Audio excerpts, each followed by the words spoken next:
Alors Martin et Alain Technique, on leur remercie. Donc la rencontre de ce matin est en Facebook Live, c'est-à-dire que les gens peuvent le voir de chez eux. Et il y a même possibilité, si vous voulez revoir, de la visualiser en podcast, de la partager, etc. C'est plutôt sympa. Jean-Paul nous dit que c'est la première rencontre qu'il fait depuis la sortie de son livre au mois de mars.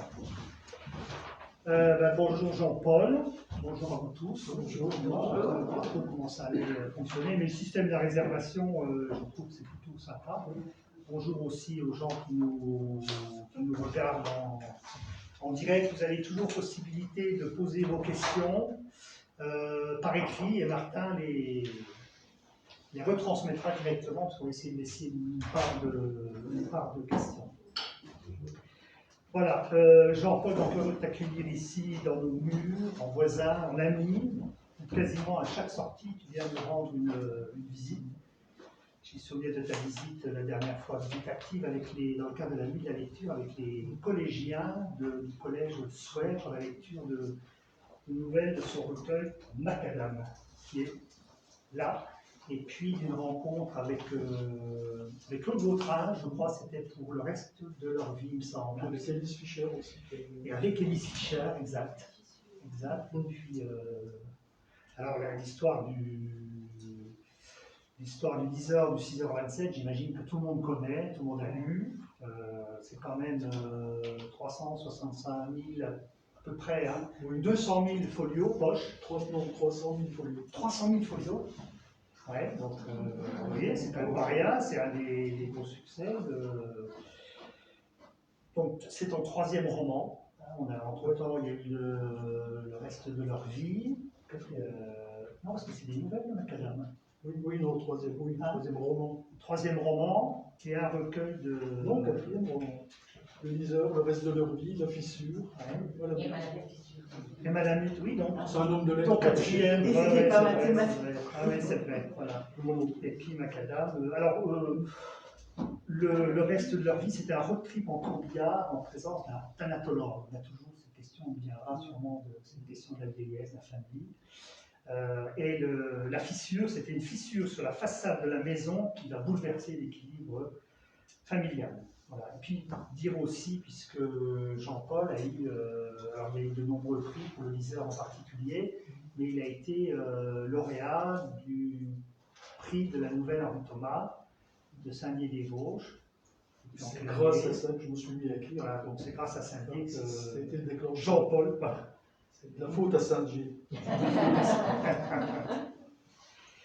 Et un petit mot, parce qu'on a souhaité accueillir Jean-Paul à l'occasion de la fête des libraires. Bon, on en a beaucoup parlé. Juste un mot, parce que je trouve que c'est important. Déjà, je vais te l'offrir.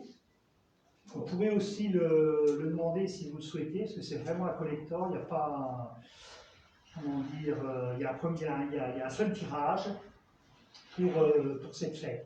Il donne la parole aux différents protagonistes de cette loi sur le prix du livre, qu'on a appelé la loi Langue, qui a été une loi qui a été votée à l'unanimité en août 1981 et qui rendait le prix du livre, qui rendait le prix le même partout. Et c'était très important, je vous passe les détails. Vous lirez en particulier tomber 7 fois se relever la 8e. L'acharnement avec lequel Jack Lang a obtenu cette loi, c'est typiquement incroyable. C'est une des premières. Enfin, il y a très peu de lois en fait où la culture prend le pas sur l'économie. Et celle-là, on est, y compris au niveau de l'Europe. Il y avait un lobbying, de nommons-les, hein, même si j'aime pas beaucoup les nommer, de Édouard Leclerc et de la FNAC aussi contre ça, qui disait cette loi va être inflationniste, on va payer 30% de plus de vos bouquins, or c'est l'inverse qui se passe. Le prix du livre a moins augmenté que les autres produits. Voilà, bon, je m'arrête là, mais c'est vraiment passionnant. Puis je voulais rendre un tout petit hommage aussi à l'intérieur du livre, il y a une association. Il y a des facsimilés d'un document de tous les adhérents des libraires qui ont demandé le prix unique du livre, et ça en 1977. Et parmi les 80 premiers signataires, il y avait M. Cully, de la librairie Le Neuf, au 15 rue d'Alsace. Voilà, vous verrez, il y a une photocopie. voilà, j'arrête là et puis on va rentrer dans le vif du sujet. Bon, juste, est-ce que le 24 avril, donc c'est la fête des libraires, je l'ai dit, mais c'est aussi, depuis une dizaine d'années, la journée mondiale du livre et du droit d'auteur. Donc, ma question elle était assez simple, je voulais te demander comment tu vivais ta situation d'auteur, et puis comment tu considérais effectivement votre statut actuellement, y compris par rapport au Covid. C'est pas toujours facile non plus. C'est compliqué en ce moment. Alors ma situation d'auteur, moi je la vis plutôt bien, je me plains pas, mais c'est vrai que des choses qui sont très compliquées. Au niveau social, déjà, protection sociale des auteurs, c'est un charabia qui est assez compliqué. En plus, il y a eu un changement. Avant, c'était la maison des artistes ou les AGSA qui s'occupaient de ça. Maintenant, c'est l'URSSAF du Limousin qui s'occupe de ça. Pas le Limousin, en tout cas. Et c'est relativement compliqué. Donc, surtout qu'on n'est pas vraiment aidé quand on est auteur, on ne pense pas à ça, quoi. Moi, quand j'ai écrit Le Liseur, je ne me suis pas posé de questions à ce niveau-là, mais quand on se retrouve confronté à des choses qu'on ne comprend pas, et quand on demande à d'autres auteurs leur situation ou ce qu'ils pensent, on est un peu tous dans le même marasme, à patauger dans des situations un peu compliquées.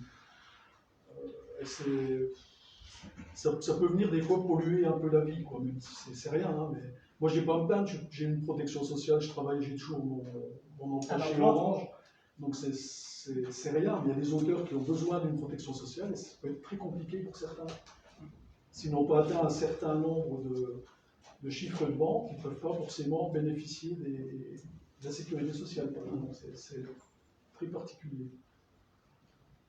Donc, et la situation du confinement a fait que tu as peut-être plus écrit que d'habitude, plus lu.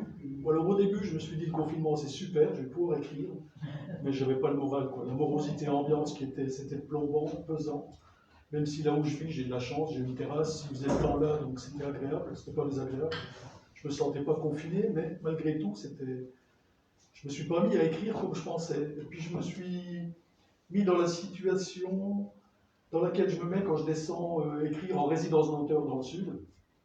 Comme j'avais écrit mes premiers romans en partie en résidence d'auteur, je me suis mis dans la même situation. J'ai fait une résidence d'auteur à la maison. Donc le matin, sitôt le déjeuner terminé, j'allais écrire à mon bureau et je m'y tenais. Et là, plus on écrit, plus ça avance, quoi. C'est idiot ce que je dis, mais c'est en écrivant qu'on. C'est comme le vélo, quand on court, au début on a du mal, au bout d'un moment, voilà, ça déroule. Et donc je me suis tenu à cette discipline tous les jours d'écrire, j'étais avec mes personnages tout le temps, ils ne me quittaient plus. Et donc tout le temps du confinement, avant le confinement j'avais déjà écrit un gros tiers du livre, mais tout le confinement ça m'a permis d'aller au bout et avec beaucoup de plaisir, parce que comme je dis, j'étais immergé avec mes personnages, et j'étais dans le paysage où se passe l'histoire, en fait, j'étais dedans. Donc pour une fois, j'écrivais, j'avais pas besoin de faire travailler mon imaginaire pour décrire le paysage, j'étais dedans. Et ça, c'était aussi une nouveauté pour moi. Il y avait longtemps que j'avais envie d'écrire une histoire qui se passe sur le massif. Et là, ça se prêtait vraiment. Donc, je ne sais pas si c'est les personnages qui vont inspirer l'histoire ou si c'est plus le paysage qui est venu prendre le dessus. Mais c'est un ensemble, en fait. C'est vraiment... Moi, je voulais cet écrin pour mon histoire et c'était aussi quelque chose de nouveau. Parce que jusqu'à présent, mes livres, ils se déroulent ailleurs. Je faisais travailler mon imaginaire. La fissure, il y a une partie qui se passe en Nouvelle-Zélande. Je ne suis jamais allé en Nouvelle-Zélande, donc j'étais obligé de faire des recherches. Alors que là, j'étais dedans. Donc c'était très plaisant. Un peu comme Pelot, en définitive. Il y a beaucoup de réminiscences. Pelot, souvent, moi, quand il écrit, je ne sais plus lequel le titre de son roman, quand il est en Louisiane, il n'a jamais mis les pieds en Louisiane. Oui. Et puis inversement, Pelot, quand il écrit sur les Vosges, on sent qu'il est inspiré par le... On retrouve certains Moi, le premier accents. Pelot, quand j'ai découvert Pelot, le premier livre que j'ai lu, je ne connaissais pas. Je ne savais même pas qu'il était vosgien. Et je croyais lire du Stephen King. Et tout d'un coup, je vois qu'il parle du Cora environnement. Je dis, waouh, c'est chez nous, qu'est-ce qui se passe? Et j'étais... ça m'a bluffé. Et justement, alors, j'avais une question après la question sur l'auteur que tu es, c'est le lecteur que tu es. J'ai écouté là, un entretien, ça devait être avec Sarah Polacci. En fait, tu n'étais pas un grand lecteur hein, au départ. Non, pas vraiment. Hein, et tu es venu à la lecture par un auteur, comme tu viens de citer, je crois, c'est ça hein. Oui. Moi, la lecture, Stephen King. ce qu'on me faisait lire à l'école ou au lycée, ça ne me parlait pas. Quoi. Ah. Le rouge et le noir, ça m'est passé au-dessus, je ne sais pas où, mais ça ne m'a pas parlé. Il faut que je le relise d'ailleurs, parce que je pense que ça me parlerait maintenant, largement. Mais voilà, il y a des âges pour lire certaines choses, et puis le fait d'imposer des livres, c'est pas forcément la meilleure solution. Donc ça ne me parlait pas vraiment. J'adorais écrire, par contre. J'aimais la rédaction, j'aimais les dissertations, j'aimais travailler, j'aimais le français, mais la lecture, non. Et puis un jour, j'ai découvert Stephen King, alors là, la claque. Surtout que c'était des nouvelles, donc j'ai découvert déjà qu'il existait des nouvelles. Je ne connaissais pas ces short stories et j'ai trouvé ça super. Et on me racontait enfin des histoires qui m'intéressaient. Donc ça m'a donné l'envie d'écrire. Avant, j'avais eu un drôle de coup de foudre pour un livre, je n'ai jamais compris d'ailleurs vraiment pourquoi. Dans la bibliothèque de ma grand-mère, je suis tombé sur un pavé qui était Les Frères Karamazov de Dostoïevski. Je l'ai écrit et je l'ai lu. Et j'ai adoré, je surlignais les choses. Et je sais pas vraiment ce qui c'est. C'était un rapport étrange avec ce livre. Parce que c'est pas forcément un livre très facile à lire, puis surtout c'est un pavé, quoi. Et je l'avais dévoré. Mais j'en étais resté là. J'en étais resté là-dessus. Oui, alors je voulais dire un mot aussi sur ton éditeur, parce que c'est pas tous les auteurs qui sont fidèles à leur éditeur. Tu as parlé de la résidence dans laquelle tu écrivais. En fait, c'est au Diable Vauvert, les éditions au Diable Vauvert, au Diable Vauvert, voilà, près de Nîmes, hein, avec qui tu travailles. D'ailleurs, il y a une super équipe. La rencontre s'est faite avec le concours de nouvelles, avec le prix Hemingway, en fait, parce que c'est la maison d'édition Diable Vauvert qui édite le recueil, un recueil collectif de nouvelles. Et c'est là que j'avais rencontré Marion Mazovic. Et du coup, elle était curieuse de voir ce que. Elle avait envie de me suivre. C'est elle qui m'a aussi poussé à écrire Le Liseur. J'avais ce roman en tête depuis tellement longtemps qu'il fallait qu'il sorte. Elle m'a dit c'est le moment, à 50 ans, il est temps d'y mettre. Je me suis mis. Voilà. Oui, quand tu évoquais tes lectures Stephen King et puis les frères Karamazov en définitive, et que tu aimais l'écriture, donc la rédaction, en fait on le retrouve. Je me suis amusé, il y a une revue de presse quand même assez incroyable, consacrée à Malamute. Vous voyez, et en fait, je me suis amusé à relever les mots qui reviennent le plus souvent, et en fait, le mot qui revient le plus souvent, à ton avis, c'est quoi? En fait, c'est le conteur, c'est-à-dire que c'est un conte moderne, merveilleux conteur. Alors à la croisée, on en parlera peut-être, à la croisée du roman réaliste, du roman familial et du conte. On part aussi aux écrivains du nord de l'Europe, un conte d'aujourd'hui à lire absolument, un conte où la réalité et le fantastique, enfin bref, s'entremêlent dans une nature apocalyptique. Donc là, on rencontre aussi peut-être le côté Stephen King, mais aussi,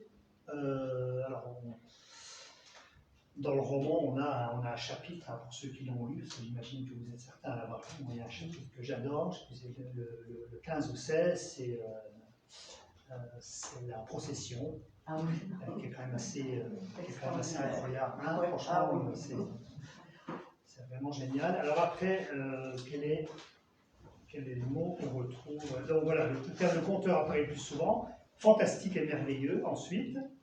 Donc on voit hein, l'offrande, puis il y a l'offrande à la bête aussi, hein, la symbolique de la neige. Voilà, mais alors moi qui suis plutôt polar, j'ai relevé aussi le roman noir, rural, réaliste, et je pense que c'est un peu tout ça à la fois, non? Est-ce que tu es sensible à la critique littéraire? Très, surtout quand elle voilà. s'envole. Ouais, là, il n'y a pas de...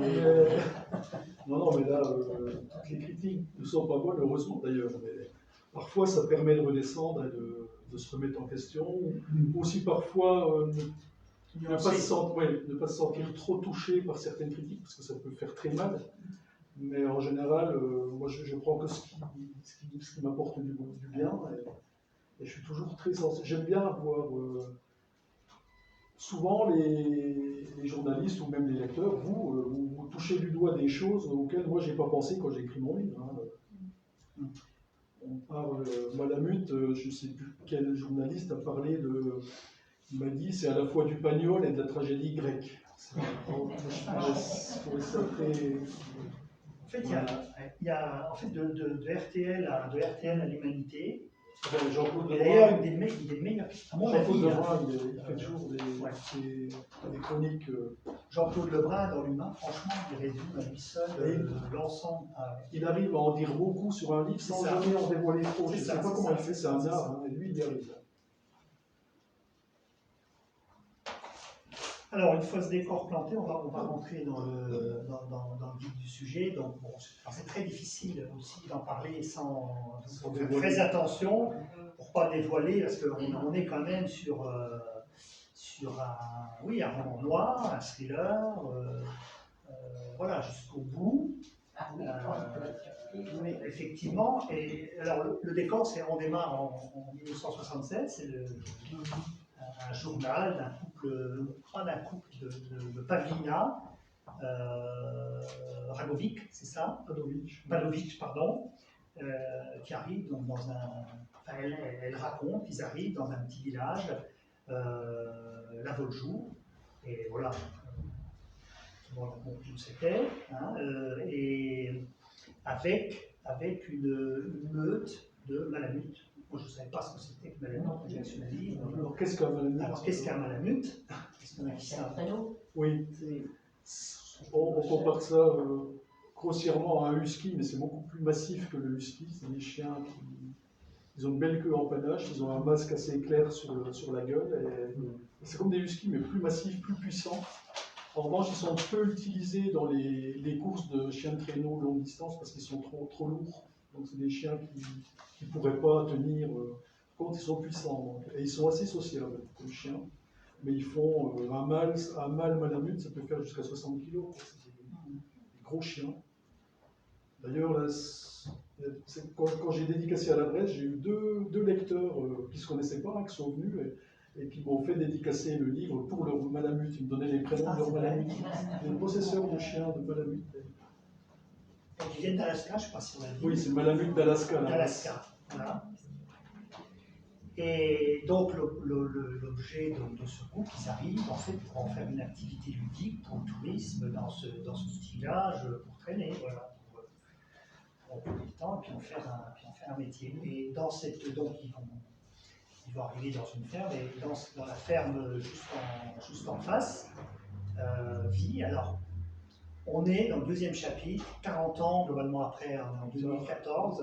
2015, oui, 2015, et dans cette ferme, la ferme est occupée par un octogénaire, Germain, qui est quand même le personnage, un des trois personnages centraux, si ce n'est le personnage principal, donc un vieux monsieur acariâtre, voilà, qui vit seul, un vrai taiseux, hein, au sens vosgien du terme, et on verra après donc, un être quand même assez blessé. Quoi dire d'autre dans ce chapitre? Alors il a une fille qui est absolument détestable. Alors là, peut-être pas la bourgeoise type incroyable. On peut d'ailleurs retrouver les. Voilà, et cette fille Françoise, elle veut absolument placer Germain en EHPAD dans une maison, lui, surtout pas, etc. Et donc, il trouve un moyen, comment dire, je cherche le terme que tu avais utilisé, utile, c'est ça. Celle qui lui propose, il a le choix, soit c'est l'EHPAD, soit il faudra qu'il supporte quelqu'un qui vive en colocation avec lui pour pouvoir le surveiller, parce qu'il est âgé, il peut faire des malaises, etc. Donc elle est habitant très loin, elle ne peut pas le surveiller. Donc, la situation, le rapport père-enfant s'est changé, c'est plutôt la fille maintenant qui devient la mère de ce vieil homme, parce qu'elle est inquiète, il vieillit, donc tout ce que la vieillesse peut apporter de dégénérescence. Donc elle lui propose, il n'a pas le choix. C'est soit il le place à l'EHPAD, soit il faudra qu'il supporte quelqu'un tout l'hiver qui vienne vivre avec lui. Et alors ce quelqu'un, Et ce quelqu'un, c'est un parent éloigné, c'est un jeune homme qui tous les ans vient dans ce village pour faire le travail de dameur, parce que c'est une station de sport d'hiver, une petite station. Et donc tous les ans il vient dans ce village, donc d'habitude il prend une location, il loue un studio, et là cette Françoise, la fille du de Germain, l'appelle pour lui proposer elle aussi le guide. Il lui propose de venir habiter gratuitement, gracieusement tout l'hiver avec ce vieil homme, moyennant, voilà, c'est un échange bon procédé, et lui il se dit il va économiser un loyer, finalement il accepte, sans savoir que ça va peut-être pas être si simple que ça. Au dernier moment il se dit je vais peut-être me retrouver avec une... je cherche le titre du film, je le cite dans le livre. Tati Daniel. Tati Daniel au masculin, quoi. Il a un peu peur de ça. J'étais en train de réfléchir, parce qu'il y a des références, vous verrez aussi aux grandes gueules, parce oui, les grandes gueules. Germain, il a été figurant dans la bagarre, des grandes gueules. On lit un petit extrait, tu veux lire ou je le lis comme tu veux? Moi j'aime bien écouter les gens. Bon, c'est bien. C'est juste, on a parlé du deal, donc voilà, page 23. Le deal, c'était le mot exact qu'elle avait employé. Toujours cette propension à user l'anglicisme. Une manie détestable aux yeux de Germain, mais ce n'était pas à 62 ans passés que sa fille allait changer ses habitudes de langage, ne serait-ce que pour faire plaisir à son géniteur. C'est le deal, papa, avait-elle répété une deuxième fois dans le combiné du téléphone. C'est comme ça et pas autrement, que tu le veuilles ou non. Ton deal ressemble foutrement à un ultimatum, avait pensé le vieil homme, tandis qu'elle le sermonnait, telle une mère qui réprimande son enfant. Il n'était pas raisonnable, n'en faisait qu'à sa tête, ne voulait rien entendre, ne se rendait pas compte de tous les soucis qu'il lui causait. Il avait encore chuté 6 mois plus tôt en se rendant à la cave, après avoir confondu l'avant-dernière marche de l'escalier avec la dernière, s'étalant de tout son long sur le sol en terre battue. Le bracelet relié à la société de téléassistance étant remisé au fond du tiroir de la table de chevet. Il était resté plusieurs heures à demi étourdi, couché dans le froid, incapable de se relever. Attiré par ses gémissements, la porteuse de repas à domicile, une des rares concessions accordées à sa fille chérie avec le chauffage central, l'avait découvert gisant dans sa pisse, l'épaule démise et le front garni d'un énorme hématome. L'intervention des pompiers, l'agitation des urgences et au sortir de l'hôpital les remontrances de sa fille, tout ça pour aller voir tes fichus boulons. Ce dédain dans la voix. Elle ne comprenait pas, ne comprendrait jamais. Pas comme Clotilde, sa femme, qui avait dès le début accepté sa passion pour les arbres, à défaut de s'y adonner. La situation devenait compliquée pour tout le monde. Il devait en convenir. Lors de la visite suivante, Françoise avait glissé entre les mains la plaquette de la nouvelle résidence personnelle en achèvement de construction. Un appartement tout confort au centre du village, papa avait-elle insisté avec ascenseur, douche à l'italienne, terrasse, le tout à 2 pas du cabinet médical et des commerces. Un must selon elle, qu'avec Eric, elle se proposait de lui offrir. Germain avait jeté le luxueux catalogue au vieux papier. Il ne voulait pas de cette prison de rue, trop loin de la forêt, trop près des hommes. Le vieil homme avait fait profil bas les semaines suivantes. Laisser passer l'orage, minimiser les faits et mentir.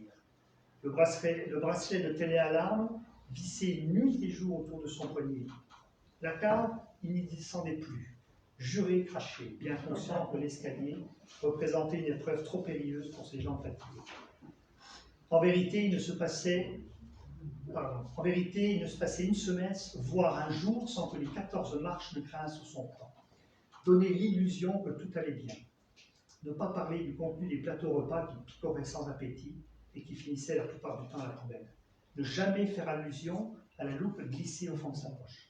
Ne pas parler de tous ces mots qui échappaient de plus en plus souvent à ses oreilles. Taire ces assoupissements qui le saisissaient à n'importe quel moment de la journée.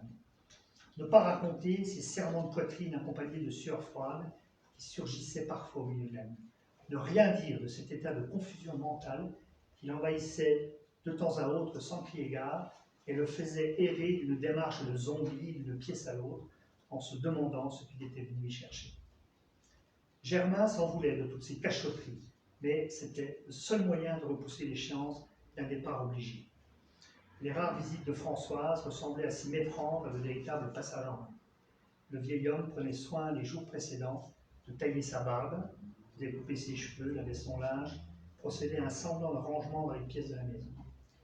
Simuler un état de forme fictif pour tromper sa propre fille lors de ses visites intrusives l'épuisait. Ce jeu de dupe avait fonctionné jusqu'à ce jour de septembre, où elle et son mari lui avaient fait la surprise d'un débarquement impromptu. Il l'avait confondu au sortir de la cave. L'état de laisser-aller dans lequel il baignait avait horrifié sa fille. Un corps à l'abandon, un visage en jachère avec une barbe fournie et des cheveux hirsutes, des vêtements d'une propreté douteuse. Elle avait peiné à reconnaître son père dans ce vieillard fantomatique planté dans l'escalier, le souffle court avec sur le visage l'expression paniquée d'un gamin surpris, la main plongée dans le pot de confiture. Papa, ça ne peut plus durer, il faut trouver une solution. L'ultimatum était tombé peu de temps après, le deal ou l'EHPAD, contre la peste et le choléra. Il avait finalement choisi la peste.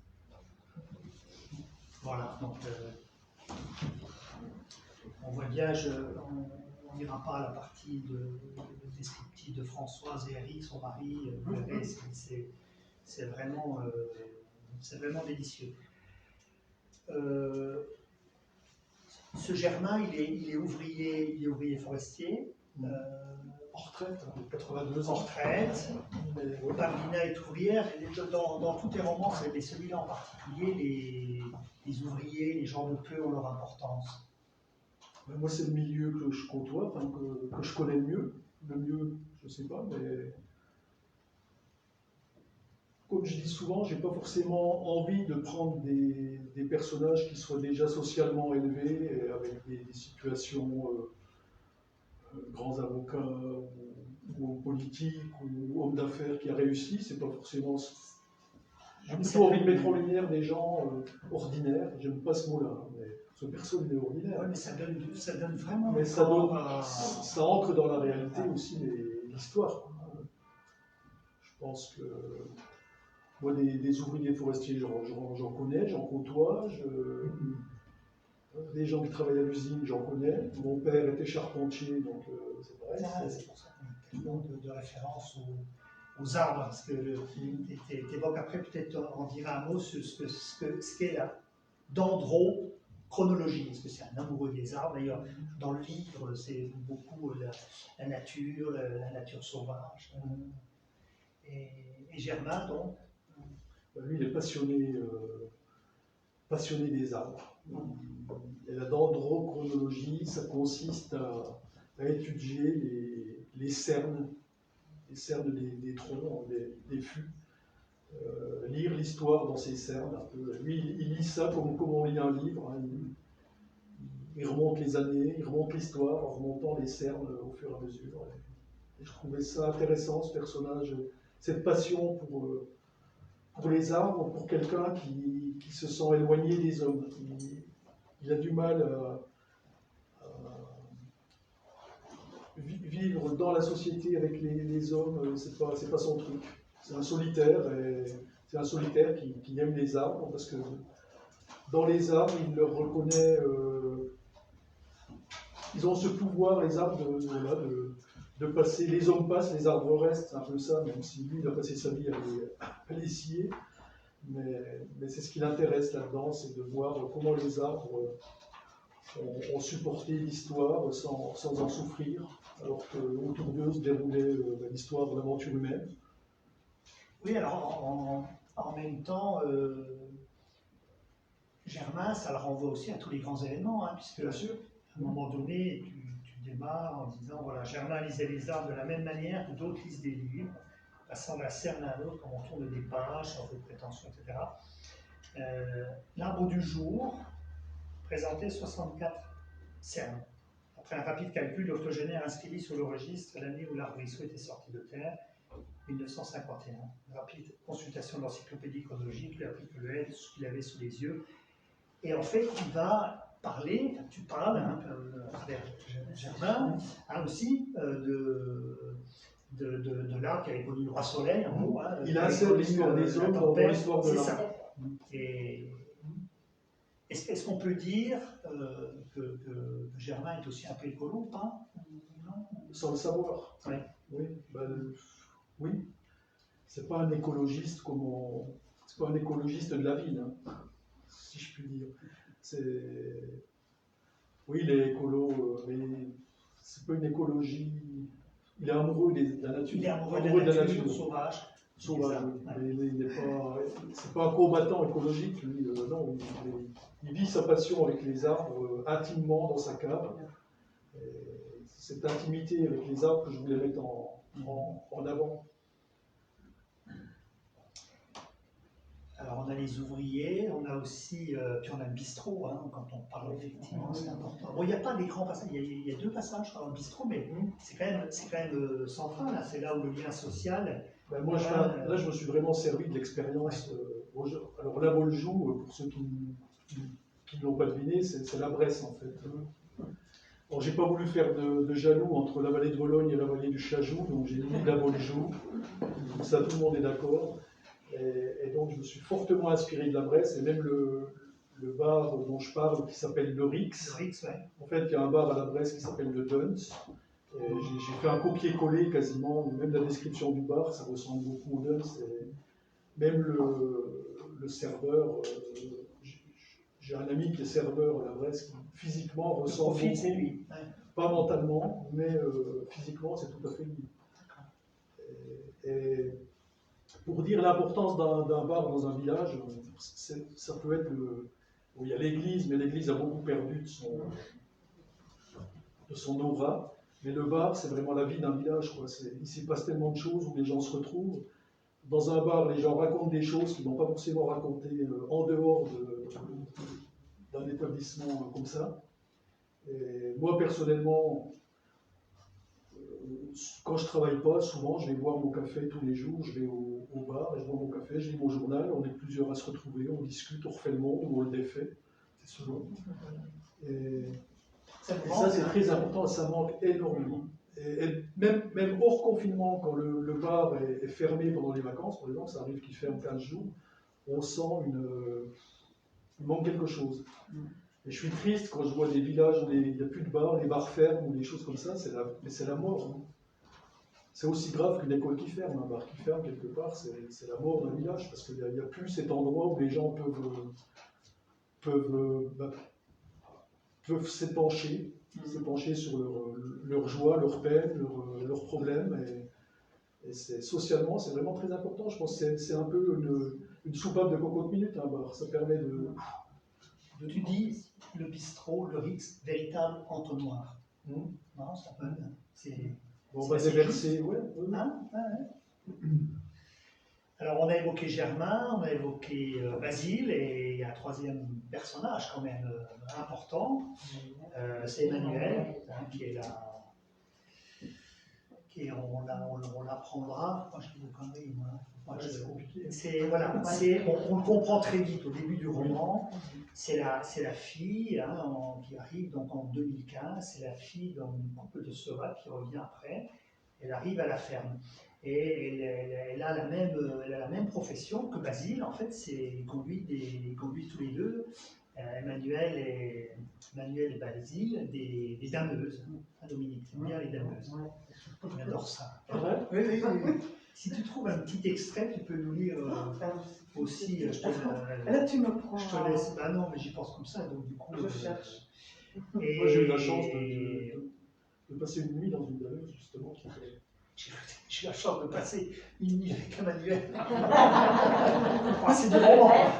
J'aurais bien aimé. Mais dans une dameuse, il y a quelque chose d'incroyable, les dameuses. Moi, j'ai un ami qui est dameur, donc je lui avais demandé est-ce que tu penses, est-ce que je peux. Je sais que la station de ski à la Bresse, c'est un cadeau qu'ils font aux touristes. Il y a un tirage au sort et les gens gagnent une session de damage. Et moi, j'avais demandé à mon ami, il m'a dit écoute, j'aimerais bien, est-ce que tu peux demander à ton responsable si je peux venir. Il m'a dit oui, ok, il m'a dit c'est bon. Donc 1h du matin, j'ai embauché avec lui. Jusqu'à 9h du matin, on a damé une partie de la nuit. J'ai même conduit la dameuse sur une centaine de mètres. Mais c'est génial, quoi.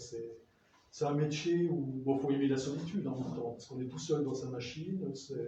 c'est assez technique, il faut être précis, mais en même temps, on est seul dans la nature, il n'y a personne, il n'y a aucun skieur à cette heure-là, toute la nuit, c'est magique. J'ai assisté au coucher de soleil, au lever de soleil, c'était superbe, en haut des pistes, et puis ces machines sont impressionnantes, parce qu'elles c'est très lourd, c'est très puissant, mais en même temps c'est d'une souplesse quand on est dedans. C'est beaucoup plus confortable que votre voiture, à la limite, c'est tellement doux et c'est... Il y a des beaux moments, et juste sans rien dire d'autre, là, cet Emmanuel, en fait, c'est une prole à la Meuse, hein, c'est une qui va aussi. Elle avait gagné. Elle va face aux hommes, elle va rentrer, mais bon. C'est un milieu très intéressant. C'est un milieu assez masculin, donc c'est vrai c'est carrément machiste. Il faut se faire accepter. Oui, quand ils ont su que c'était une femme qui allait avoir la nouvelle dameuse, ils n'étaient pas heureux. Pascal, mais voilà. Et en fait, les personnages, c'est pas étonnant que tu aies aimé les frères Karamazov, parce qu'en fait, il y a beaucoup de personnages, et puis il y a une opposition comme ça, le bien, le mal quand même, hein, c'est pas... Et là, on a des personnages extrêmement attachants. Des gens taiseux, blessés, mais non, tout ça, non. Ils sont tous blessés. Tous blessés. Hein.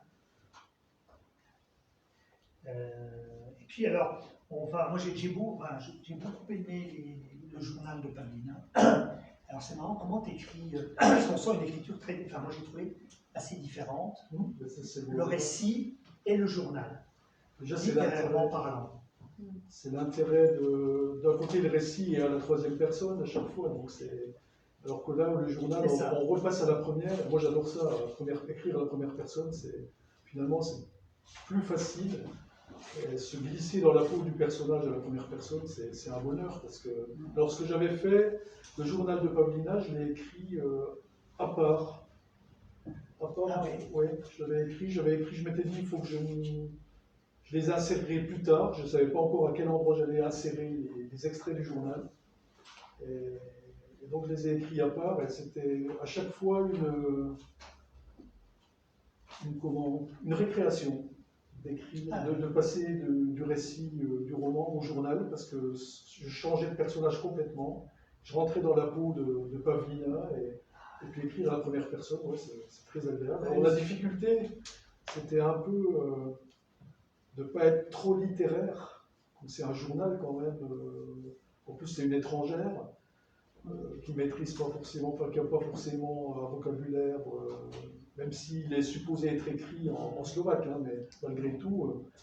Alors mon éditrice m'avait dit, ouais, j'ai peur que tu aies utilisé un langage trop littéraire.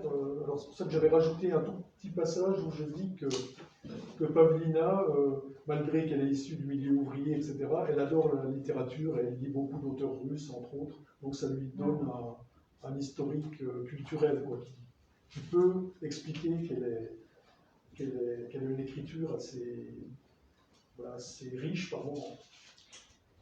J'ai noté d'en lire. Et puis ce qui était intéressant aussi, c'est le flashback entre 2015 et puis 1976, 77. Parce que moi j'ai vécu, en 76-77, j'avais plein de souvenirs qui me revenaient. La canicule de 76, c'était un bonheur pour nous dans nos montagnes. C'est les plus beaux étés, c'est les étés de canicule chez nous, parce que d'habitude c'est pas très chaud, mais là. Les lacs, l'eau du lac, elle était à 24, 25 degrés, 26 degrés, c'est du bonheur. On allait se baigner fin mai, on sortait de l'école, on montait en vélo, se baigner au lac. Enfin, puis il y a la baie des Vosges qui est arrivée en 77, c'est pareil, j'ai des souvenirs de ça. Ça devenait une véritable psychose sur le massif. C'est tout juste, il fallait encore aller se balader en forêt, ça pouvait être dangereux. Et ça, c'est des choses que j'avais gardées et qui m'ont servi. Et qui là se servent. Ouais. Je vais lire un petit paragraphe parce que j'adore les... Tu voulais dire quelque chose? T'as trouvé? Oui, j'en ai trouvé deux. Ah, Je sais pas combien de temps j'ai. Oh, vas-y, va. 2 heures. Non. Alors, les dameurs regagnèrent les vestiaires pour s'équiper. Les portes des armoires métalliques claquèrent, tandis qu'ils enfilaient leurs harnais et vérifiaient les radios. Ils s'égayèrent au pas de course en direction des engins. On aurait dit une escadrille d'aviateurs se ruant sur leurs appareils pour partir au combat. L'armada s'éparpilla sur le domaine, les puissants projecteurs au xénon, peinant à crever le rideau de flocons qui se refermait aussitôt dans leur sillage. Tels des aéroglisseurs glissant sur les flots, Les engins volaient sur la poudreuse, compactant les cristaux sous leur poids. 7 heures durant, les monstres de plusieurs tonnes sillonnèrent le domaine, jouant de tous leurs chevaux pour dompter la tempête. À la fin du service, l'équipe au complet se retrouva en haut de la marée d'eau pour y parquer les machines avant de regagner le bas de la station en télésiège, tandis que les premiers skieurs montaient à l'assaut des pistes.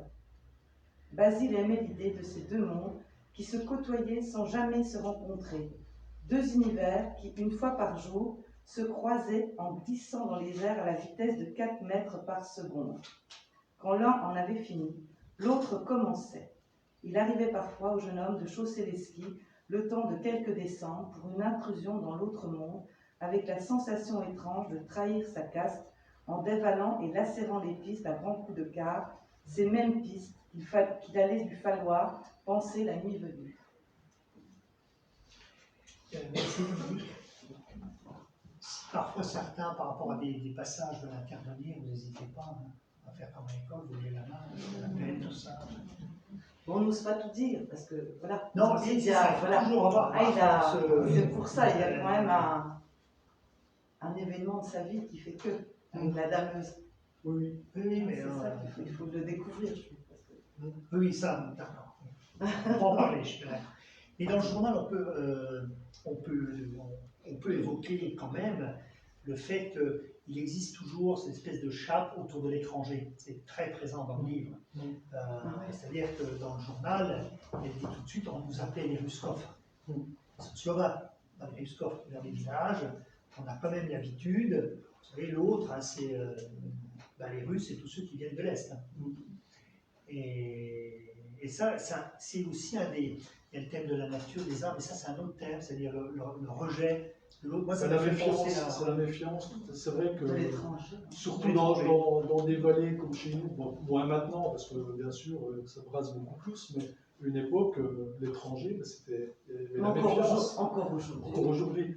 Après, c'est vrai que chez nous, les bras mettent longtemps avant de se refermer sur les gens, mais une fois qu'ils se referment, après c'est bon.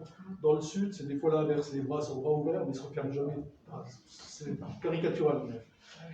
Mais là, moi j'ai souvenir, j'ai la mère d'un ami qui est belge, qui était belge, elle est décédée, donc elle s'était mariée dans les années 50, 60.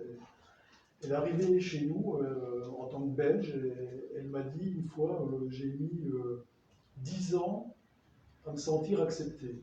Jusque-là, elle se sentait vraiment étrangère, et puis une fois, une dizaine d'années après son arrivée au village, elle faisait des courses dans un magasin de fruits et légumes, et devant elle, il y avait une Italienne. Et quand l'Italienne est partie, la vendeuse, elle a pris à partie la mère de mon ami en lui disant « ces étrangers quand même ». Elle s'est sentie, ça y est, englobée dans les gens normaux du village. Donc c'est vrai qu'il y a ce rejet, cette méfiance. C'est plus de la méfiance, je pense, que du rejet. De ce qu'on ne connaît pas. Voilà. Alors en ville, c'est différent parce que personne ne se connaît vraiment. Donc là, c'est encore autre chose. Mais c'est vrai que dans les villages, les petits villages, les endroits un peu reculés, c'est beaucoup plus criant et parlant. Mais en même temps, on se dit que si l'accueil s'était fait normalement, on n'aurait pas vécu. Mais en même temps, tu n'aurais pas fait. Bah non, forcément. Donc ça aurait été gênant. On peut dire quand même. Il y a une femme quand même qui l'accueille en Paglina, c'est possible. C'est la voisine. C'est la voisine, donc la femme de j'aime. Encore un personnage. Il y a plein c'est des seconds rôles, mais j'aime bien tellement importants. Les rôles secondaires, pour moi, sont aussi importants. Enfin, je m'y attache toujours autant que les rôles principaux, comme le curé dans le roman. Ça, pour l'avoir vécu, c'est pareil. J'ai vécu une messe où je ne savais pas que le curé était noir, était de couleur, pardon. C'est vrai qu'on ne s'y attend pas, et ça fait des choses étranges. On a des réactions. Mes parents, une fois, ils se rendaient chez une voisine. Ils me disent, bon, on a emmené la baignoire. Je dis, la baignoire, pourquoi vous avez emmené une baignoire? Je n'avais pas compris que c'était l'abbé noir qu'ils avaient donné noir la deuxième.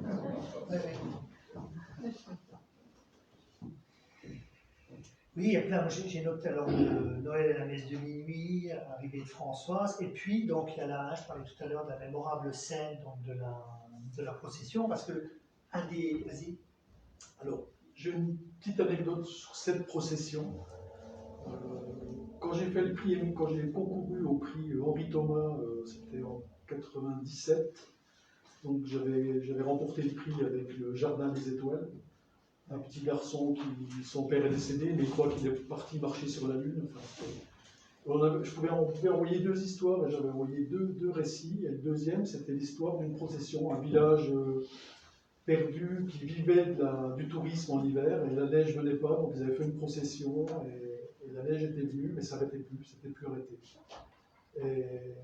Et le jury d'ailleurs m'avait dit qu'ils avaient hésité entre deux textes pour remettre le prix, c'était les deux là. Donc, ils n'avaient pas vu que c'était le même auteur, ils l'avaient vu qu'après. Et donc cette idée de procession, moi je l'avais gardée en tête, et là ça tombait vraiment bien Oui, de parce reprendre. ce que tu dis là, on a raison, je ne l'ai pas mentionné, mais c'est aussi pourquoi cette procession. Oui, c'est quand même, moi non plus, mais c'est un des moments. C'est un des moments forts, c'est la neige tombe pas, et pour un village comme ça touristique, pas de neige, c'est une catastrophe, donc ils décident effectivement de. Et ça se fait encore, pas chez nous, mais dans le sud, ils font des processions pour que ça arrive, pour que la pluie vienne, ou ça existe encore dans de nombreux pays. En Italie, c'est. En Italie, oui. Et donc je trouvais intéressant d'utiliser ça pour la neige. Ouais, il y a même Puisqu'au départ, la neige revient et ce qui peut sembler une bénédiction se transforme vite en catastrophe. Mais le curé Gomolais, c'est quand même quelque chose. Oui, mais en plus, on imagine, en plus il n'aime pas ça et il veut faire une procession pour la faire venir, alors que lui, la neige, c'est pas son truc du tout. Ah non, vraiment pas. Bah non. En même temps, il est attaché parce qu'à la fin, il est content, il a quand même ses oreilles qui reviennent à l'église. Hein. Oui. Pour lui, il fait ça le plein. Hein. Hors Covid. Hein, donc, c'est quand même assez. Moi, j'ai trouvé qu'il y avait du Don Camillo dans la procession. Peut-être, oui. On a essayé les Jean Garecci, Don Camillo. C'était un des best-sellers des années 50. Curé, parce qu'il y a le maire, conseil municipal, mais s'ils sont un peu laïcs, ils vont tous à la messe. Hein. Dans ces moments-là, là, tout le monde en vit. C'est ça. Ah, oui. Peut-être qu'il y aura des processions pour la Covid, hein, ça s'arrête. Il y en a qui en font. Je sais pas.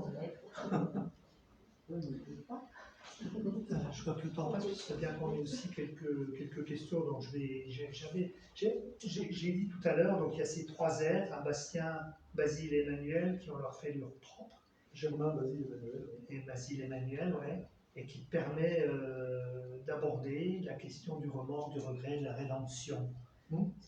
Voilà. Les trois personnages c'est des personnages qui ont des lézards, hein, ils ont des souffrances. Alors soit c'est du remords, soit c'est ils sont hantés par un fantôme, ou alors ils sont à la recherche d'un passé, à la recherche de réponses. Et donc, ce qui m'intéressait, c'est avec cette neige qui va arriver, qui est oppressante, omniprésente, qui va les enfermer dans un huis clos, plutôt que cette neige, plutôt que d'étouffer le passé et les secrets enfouis, c'est au contraire, ça va les faire ressurgir. C'est aussi ça qui m'intéressait. C'est pour ça que la neige est aussi un personnage, c'est un personnage principal. Oui, elle recouvre certaines fautes, certaines mains, et puis en même temps, côté immaculé, on part pas en disant c'est un salopard, c'est un type bien, etc. Il y a aussi la part cachée des hommes, c'est ce qu'on appelle. Personne n'est blanc et personne. Voilà, j'aime bien les nuances, les gris. Pas 50, on en a plus que 50. C'est ce qui avait fait appeler Philippe Claudet les âmes grises, parce que justement dans ses romans, il y a toujours aussi la question. Il y a aussi, il y a des. Je crois que les Lorrains chez vous dans le rapport de Brodette, quand il y a. C'est pareil, c'est le rejet de l'autre dans le village. On n'est jamais, et là on voit bien, on n'est jamais ni noir ni blanc. Donc on est toujours entre. On peut par moment être très noir et par moment être blanc. C'est ça. Moi, je ne vais pas au-delà parce que j'ai peur de dire des conneries et puis de donner des. Mais bon, voilà, le décor est planté. Est-ce que, je sais pas, ceux qui l'ont lu, il y a des questions, des réflexions? Bon, c'est un livre magnifique, vraiment. Hein. Moi, je l'ai lu hier. Déjà, c'est chez nous. Hein. C'est la Bresse. Et puis le problème de la neige aussi, vous en parlez. Hein. Enfin, là, il y en a beaucoup trop, mais. Cette année, il y en avait.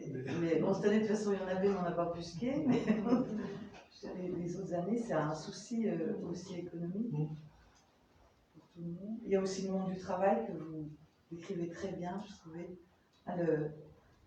Emmanuel qui arrive, alors là, c'est le. Et puis cette rivalité entre les. Enfin, là, dans le monde. C'est très bien. Ah ouais, c'est. Comment on peut qualifier? Parce que maintenant, on a des termes en librairie, je ne sais pas si vous connaissez, on parle de feel good book, page turner, mais à lire, pour tout dire, quand on dit un page turner, c'est vrai, hein, c'est dire un page turner, on tourne les pages les unes après les autres parce qu'on n'arrive pas à s'arrêter. C'est un peu ça. Hein, c'est la dameuse.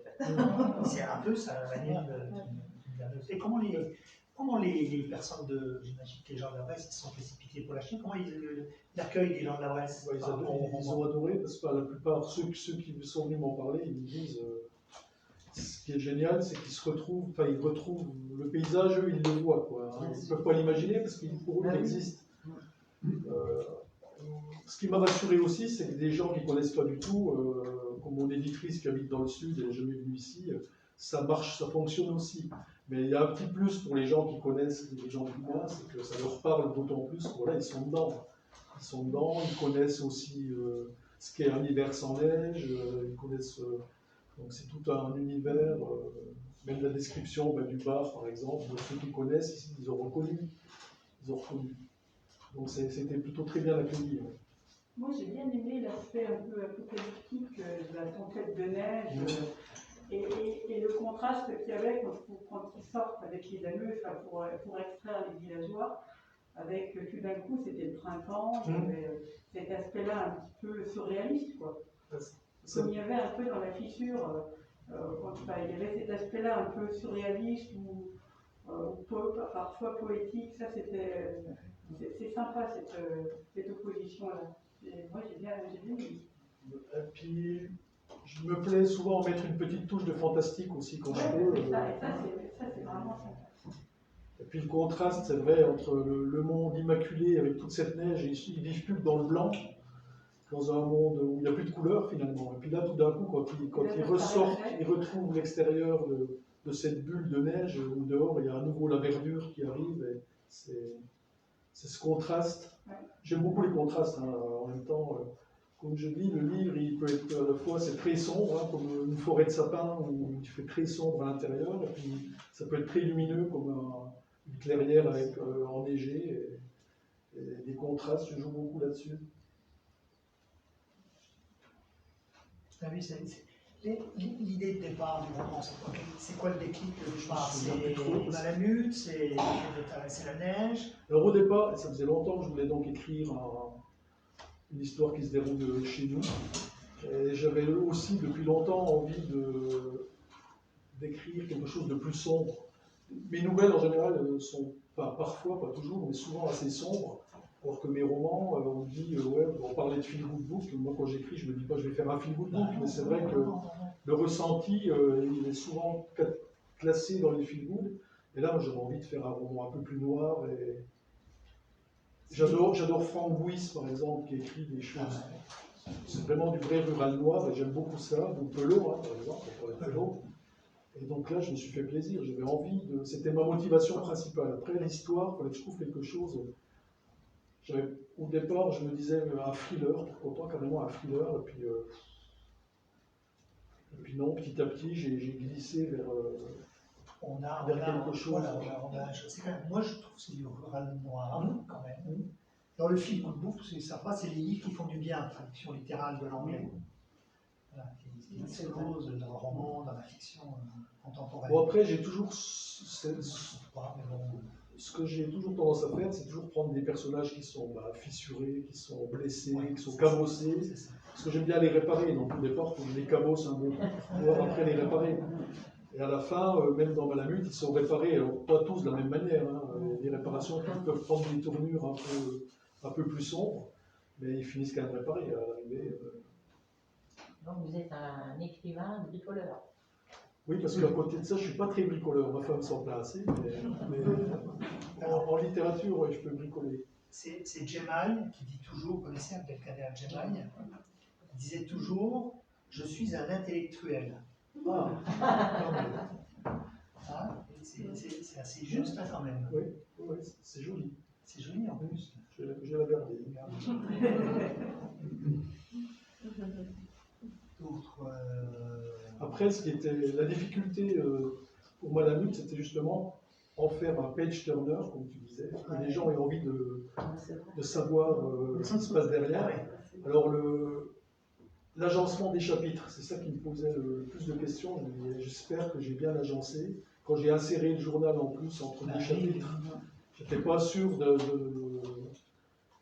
d'avoir, parce qu'il y avait plusieurs solutions, hein, je pouvais les insérer à plusieurs endroits. Et en fait, ça a fonctionné tout de suite. Je l'ai testé, mon épouse a lu, elle a dit écoute, moi je ne changerai rien, ça fonctionne. Et mon éditrice, même chose. Donc j'étais ravi de ça parce que quand on écrit, moi je n'ai pas le recul, donc je ne sais pas du tout si ça va fonctionner. On l'espère toujours. Et quand on voit les gens qui continuent à tourner les pages, c'est rassurant.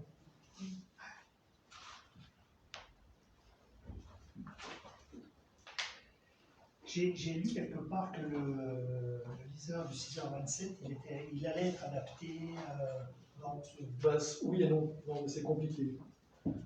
Le liseur du 6h27 pour l'adaptation au cinéma, au tout début, ça avait été signé très rapidement avec une maison de production française.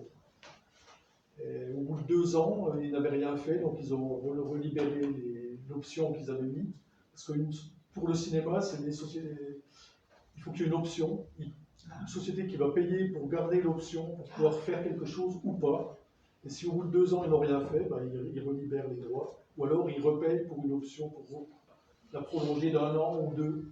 Donc là, ils n'ont rien fait, donc ils ont relâché l'option. Et il y avait un producteur américain qui appelait régulièrement ma maison d'édition qui voulait faire quelque chose avec le liseur du 6h27. Et dès que c'était libéré, les Américains ont pris l'option. Donc là, c'est en cours. C'est en cours, il n'y a rien, pour l'instant, ils n'ont rien fait. Donc c'est en attente. Puis en ce moment, Là, on a replombé. c'était reconduit à 1 an parce qu'à cause du Covid et tout, ils ont demandé à pouvoir reconduire 1 an. Et sinon, il y avait eu aussi une offre d'une maison française qui font alors c'est pas du cinéma, c'est de l'animation, qui voulait faire monter un film d'animation avec le liseur. Et on ne les a pas pris, mais c'est vrai que quelque part, je regrette un peu. Je me dis que ça aurait pu être une belle aventure aussi. Après, pour l'instant, c'est pas fermé. Hein. Si les Américains font rien, au bout d'un moment, ils vont relâcher. Je sais pas. Le reste de leur vie, il y avait eu un vague projet, mais qui était abandonné. En plus, j'avais lu le script, j'étais un peu catastrophé parce qu'il y avait plein de choses de changer. Je retrouvais plus mon histoire. Je ne retrouvais plus vraiment le livre. Et donc ça ne me plaisait pas. Donc ça a été abandonné. J'ai mon temps parce que j'étais pas très enthousiaste pour le projet-là. Malamute, je pense, pourrait faire un film. C'est assez cinématographique. Ça pourrait donner à l'écran, ça pourrait faire de belles choses. Après, le cinéma, c'est compliqué. Et dans quel temps vous pouvez donner votre avis dans ces cas-là? Sur un choix plutôt qu'un autre? Vous parlez du film d'animation, est-ce que... Là, le film d'animation, moi j'avais dit, j'étais pas très chaud parce que c'était au tout début, c'était la première offre qu'on nous faisait. Et je m'étais dit, si on accepte le film d'animation, moi j'avais envie de voir le film monté en vrai cinéma avec des acteurs. Je m'étais fait un casting, moi, j'imaginais ce que ça pouvait donner. Et du coup, l'animation, on avait dit non parce que ça aurait bloqué tout le reste. Et en fait, c'est pour ça que je regrette un peu maintenant finalement parce que. Mais là, vous avez votre... Mais après, le mot à dire, non, parce que quand on cède quand on cède les droits pour faire le film, sur les contrats que nous on a fait, j'étais pas dans l'aventure. On le cède comme il y a eu des sessions pour publier le livre à l'étranger. Quand un éditeur étranger achète les droits pour publier, on donne les droits contre une somme d'argent et c'est tout. Et après, on n'est plus partie prenante dans l'aventure. Et pour le cinéma, c'est pareil. Après, on peut, dès que ça se négocie, j'aurais pu dire je veux être dans le scénario, mais c'est compliqué en même temps. J'avais peur que ça me prendrait beaucoup de temps, j'écrirais plus. J'avais discuté avec Joël Egloff quand ils ont adapté son film Edmond Ganglion et Fils. Ils en ont fait un film qui s'appelle Grand Froid, avec Bakri, qui est un super film. Moi, j'avais beaucoup aimé l'adaptation. Et il m'a dit, ça a pris 7 ans. Quoi. C'est très long. C'est très long. Contrairement à la littérature, où on est tout seul, on gère comme on veut. Il n'y a pas de censure. La censure, c'est nous-mêmes qui nous la faisons. Et là, le cinéma, il y a les finances qui jouent, il y a plein de choses. Comme il me disait, en littérature, si je mets il a neigé toute la nuit, ça ne coûte rien. Mais au cinéma, s'il faut mettre de la neige, s'il n'y en a pas, il faut la fabriquer. C'est tous des facteurs, des choses qui... Et par rapport à vos éditeurs, en revanche, là, une fois que vous placez votre manuscrit chez un éditeur, vous avez encore la main sur les choses? Oui, oui, heureusement. Oui. Et puis, ce qui est intéressant, c'est l'échange aussi à ce moment-là, avec l'éditeur ou avec la maison d'édition, parce qu'il y a des livres qui sont réécrits plusieurs fois avant d'atteindre le résultat final. Là, j'ai eu beaucoup de chance. Mais si, pour Malamute, on n'a pas retouché grand-chose, quasiment rien. Même mon éditrice, des fois, elle me dit ça m'embête parce que je suis ton éditrice, donc je devrais te dire, mais là, non, j'ai rien à dire. Moi, je suis content, parce que réécrire, c'est pas toujours évident. Je me sentirais pas le courage de retravailler sur mon livre pendant des mois, retravailler. Moi, en général, quand j'ai terminé, alors si c'est justifié et qu'il le faut, je le ferai, bien sûr. Comme le liseur, elle m'a conseillé, j'ai enregistré ce qu'elle m'a dit et elle n'a jamais si bien fait de me dire de me donner ses conseils à ce moment-là. J'avais fait un livre qui était trop épais, j'en avais trop mis. Moi qui suis nouvelliste, je complexais par rapport au roman, donc je voulais à tout prix, pour une fois, faire du volume. Donc j'avais rajouté j'avais mis beaucoup de chapitres, et où je m'étais fait plaisir à les écrire, bien sûr, mais à l'arrivée, il m'a dit, ils n'apportent rien à l'histoire, il faut que tu en enlèves, tu les branches. Au scalpel, on dirait. Voilà, c'était plus que du scalpel, parce que j'avais enlevé une centaine de pages dans le manuscrit. Donc 10 chapitres que j'avais enlevés carrément. J'avais tout réécrit à la troisième personne, parce que c'était au départ à la première, et à l'arrivée, ça donnait le liseur. Quand je lui ai redonné le manuscrit réécrit, il m'a dit c'est bon, on édite. Mais c'était un travail intéressant, c'était pas il y avait une réécriture, mais c'était pas, ça dénaturait pas du tout le roman initial, quoi. Pas du tout. C'est un vrai métier, éditeur. Hein. Oui. Une époque où tout le monde peut publier, faire l'auto-édition, etc., rendre en direct. C'est l'architecte du livre. C'est ça, c'est l'architecte du livre. Elle a la vision que l'auteur n'a pas forcément, donc elle va savoir. Au niveau des titres, par exemple, souvent, moi quand je commence l'écriture d'un livre, j'ai déjà le titre. Il faut que j'ai le titre, sinon j'ai l'impression de... Ouais, j'aime bien avoir le titre. Et là, c'était le cas, donc c'est resté comme ça. Il est resté, ça j'étais ravi, parce que j'y tenais beaucoup. C'est un mot que j'aime bien, Malamute, je trouve que ça sonne bien. Et même, je me dis, pour les gens qui ne connaissent pas, qui ne savent pas ce que c'est qu'un Malamute, ça fait rien, ça peut intriguer. Et puis, par contre, le liseur du 6h27, c'était pas du tout ce titre-là, j'avais autre chose en tête. Et on est persuadé que ça va être le bon titre, et à l'arrivée, l'éditeur il dit non, ça va pas du tout. Oui, c'est le titre et la couverture, ça les éditeurs. Alors la couverture, c'est pareil, je me bagarre souvent parce que je ne suis pas toujours d'accord avec leur couverture. Là, j'ai dû battre un peu.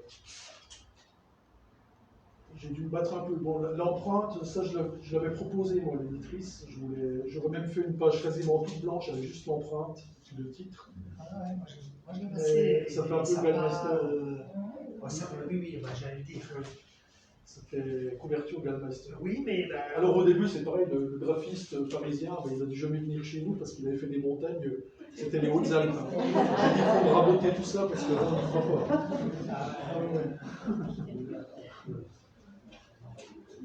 Mais c'est une aventure à chaque fois, la couverture. À chaque fois, c'est une aventure. Non, mais ça a son importance. Et puis on ne sait jamais à l'arrivée ce que ça donnera. Couverture.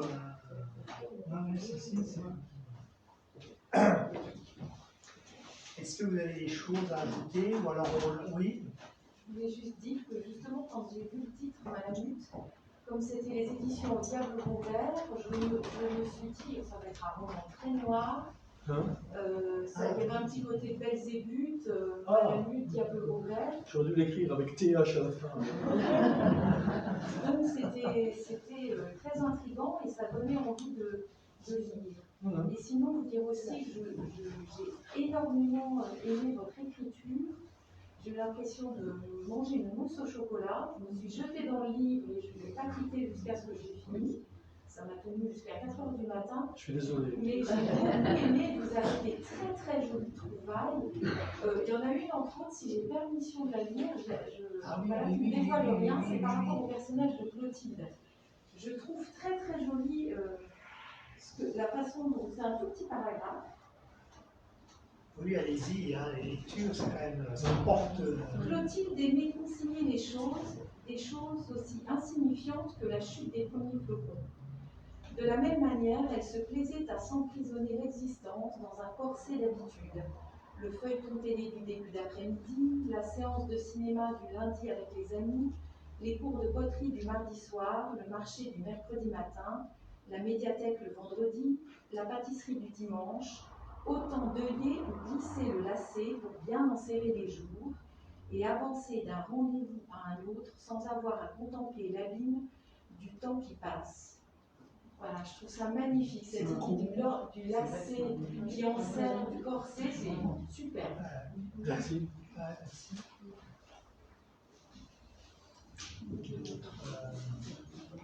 Bon, écoutez, on va s'arrêter pour laisser un petit échange ceux qui veulent dédicacer. Je crois qu'on peut.